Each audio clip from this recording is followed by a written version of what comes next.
grow vegetables. They'd learned to drive cars, and they treated sick and wounded policemen. They still treat them on this road to this day. And for those they can't get back on track, they see them off in the hospital chapel.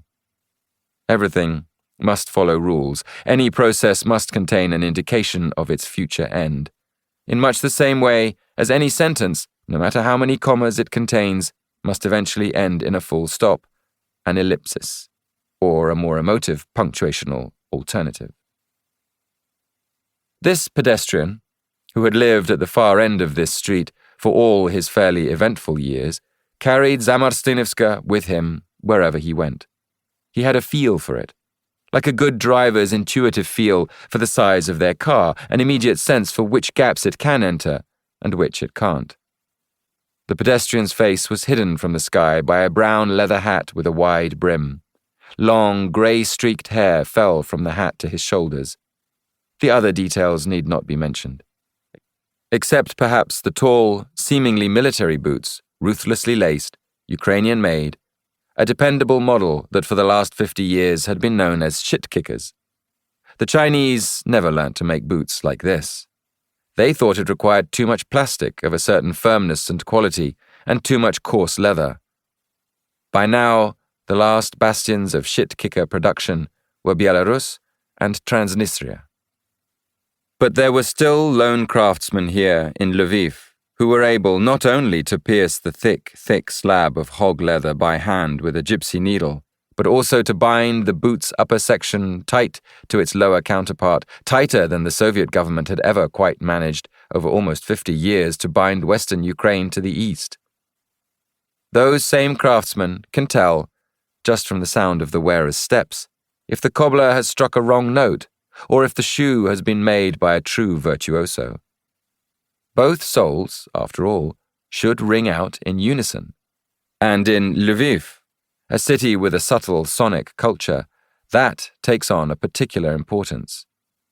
The left heel cannot hit the cobblestone sounding like a left heel, nor the right heel like a right heel. They should sound like a pair, like a pavement-loving pair. The pedestrian's phone rang in his pocket. "Alik, you close?" asked the voice of an old friend. "What's the rush? We're not Germans," replied the pedestrian. "Where are you?" "Lychakivska." "All right," said Alik. "Be there soon." Once Alik reached the closed gates of Lychakiv Cemetery, a group of about 10 appeared from behind the row of trees lining the road. They appeared in no hurry, and gathered around him as he retrieved the key to the gate's lock from his pocket. The key had already been slid into the keyhole's turning mechanism when someone's hurried footsteps approached the gathered group from behind. Alik turned to see a slouching giant, almost 2 meters tall. His long grey hair seemed to say, "I'm one of us." "Labas vakaras," he puffed quietly. "Apologies for being almost late."